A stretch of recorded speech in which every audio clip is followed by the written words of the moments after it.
Hello, what's up mga ka-J-Vlog? Welcome ulit sa panibagong video. And for today's content, ayan, magbibigay tayo ng first impressions review sa bagong labas ngayon. Nakaka-announce lang ang Honor X7D. Maganda kaya to? Tara, check natin.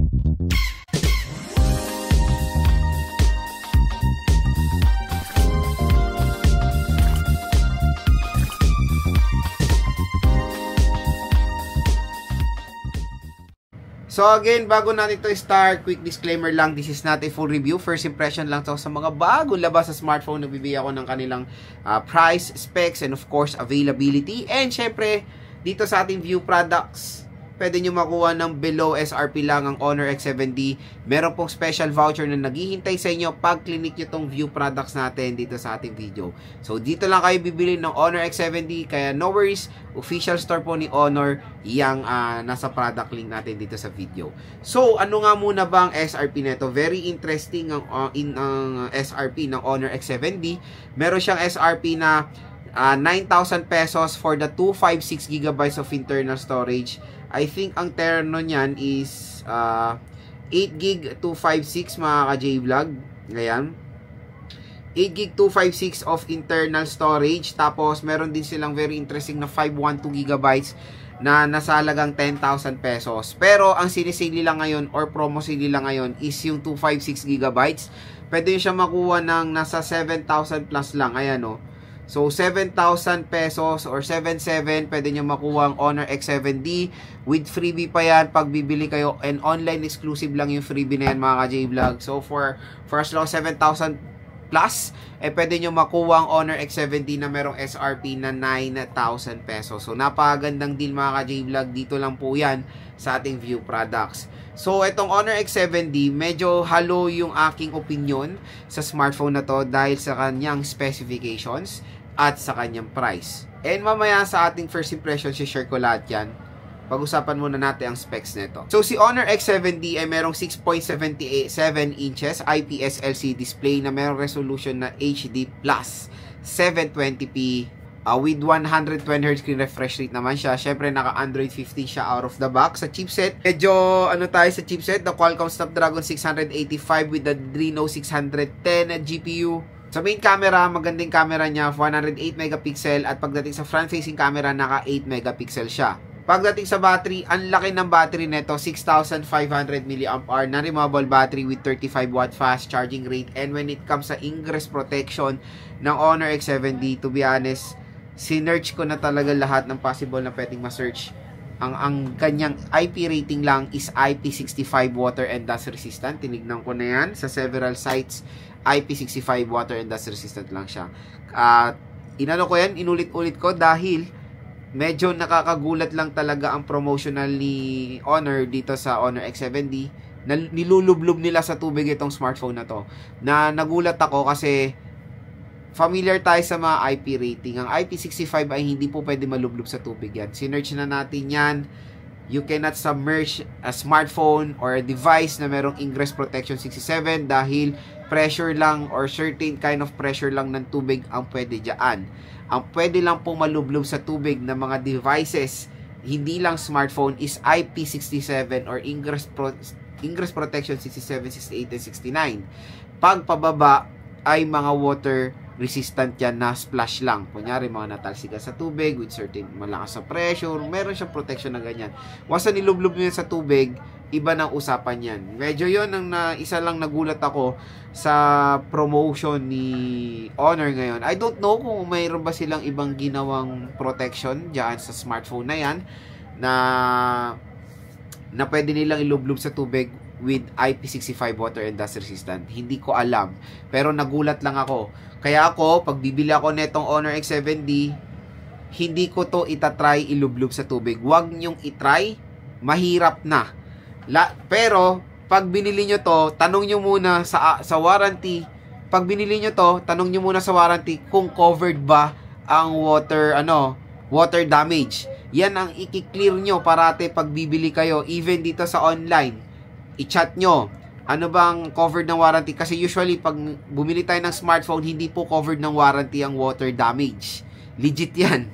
Kaya, pag bibili nyo to, tanong nyo muna, ano ba, kasama bang water damage? Kasi may nakita akong content na yung IP65 ay hindi pwede masubmerge sa tubig ang devices. So, pag sinubmerge ko ba to, nasira siya sa tubig, covered ba siya ng warranty? Yun, i-clear nyo lang. Kaya ulitin ko, hindi ko alam kung bakit ganun ang marketing promotion ng Honor na nilulublom nila sa tubig ang IP65 water and dust resistant. Yun lang naman sa akin. Para sa akin lang yan. Opinion ko lang yan. I don't know. Ulitin ko, hindi ko alam kung may ginawa pa silang certain kind of protection pa dito sa smartphone na to. So, yun mga ka-J-Vlog. Next is first impressions natin. Sabi ko na agad yung first impressions sa ingress protection niya. Next sa kanyang display. Yun, ang display na ito, nagulat din ako kasi for a price na ganon, 7,000, even 7,000 yung nakita ko sa online, 7 plus, 8GB 256, hindi na talaga perfect ang HD plus 720p OMG. Dapat naka Full HD plus 1080p na yan, at least 1080p resolution. 2025 na, 7K smartphone, hindi po talaga hindi na perfect fit or pangit na ang HD plus 720p. Acceptable ang HD plus 720p for a device na 6,000 pesos below. Pero pag 7K, ang dami mong competitors na iba pa nga 1.5K resolution, AMOLED pa yung iba, ikaw dito is IPS and 720p resolution. Ang dami na naman dyan magko-comment. Okay lang 720p, matipid naman sa battery. Hindi mo naman purpose yun eh. Bakit yung mga ibang brand, flagship devices, naka-AMOLED, naka-OLED, siyempre kailangan natin mag-innovate. Mas malakas nga kumonsume ang 1080p resolution, pero may mga ibang way ang mga ibang brands para makatipid ng battery. So again, yun lang na-disappoint ako sa resolution niya, pero the 120Hz is fine, screen size okay, brightness maganda naman. Mataas yung din sa brightness niya. Siyempre, abangan nyo na lang din sa ating full review dito sa smartphone na to. Bumili na rin ako nitong Honor X7D. Abangan nyo na lang din. Next, yung chipset niya. Chipset, medyo skeptical din ako for a price na 10,000 pesos, 9,000, 8,000, or 7 to 10,000 pesos. Qualcomm Snapdragon 685. Medyo low powered chipset for its price. 685, usually budget smartphone ang pwedeng makonsider yan. 5,000 pesos, pwede yan. Pero dito, I think, kailangan nilang mas better. MediaTek Helio G200, G99, Qualcomm Snapdragon 6 Gen 3, mga ganyan naman dapat, di ba? Again, hindi ko naman sinasabing mabagal ang Qualcomm Snapdragon 685, hindi lang siya bagay sa kanyang price kasi yung 685 pwede natin makuha sa ibang brands na sobrang mura lang or kahalati pa ng price ng Honor X7D. Pero syempre, sa ating full review, performance din ang i-check natin kung mabagal ba siya or okay ba, kasi maganda naman ang tinernong RAM at ROM nito. Doon pumalo or doon bumawi ang Honor X7D. Grabe, 9,000 pesos pwede mo makuha ng 512GB. Yun ang maganda doon. 8GB 512 for a price of 9,000 pesos. Huge advantage yan ng Honor X7D. So parang kailangan mo pag-balance, kailangan mo talaga i-observe ang pros and cons nito, kung ano bang mahalaga talaga sa inyo sa pagbili ng smartphone. Pero storage, saludo ko sa Honor, napakalaki.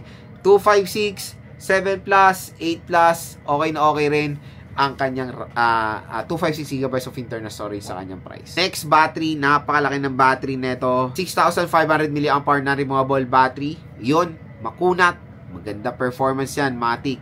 Tapos, tineroan pa ng 35W fast charging. At least, 30 plus talaga minimum na pwede natin makuha for a huge battery capacity.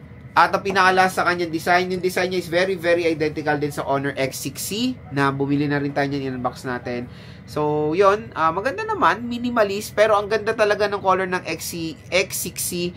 Hopefully dito sa X7D yung binili natin, maganda rin yung napili nating color dito sa smartphone na to. So again mga ka-J-Vlog, yan ang ating first impressions review dito sa Honor X7D. Kung interested kayo dito, i-click nyo na tong view products natin. Mura at bagsak presyo lang yan. Dito yung smartphone na to. Abangan nyo na lang po yung full review, game test, and unboxing natin dito sa Honor X7D.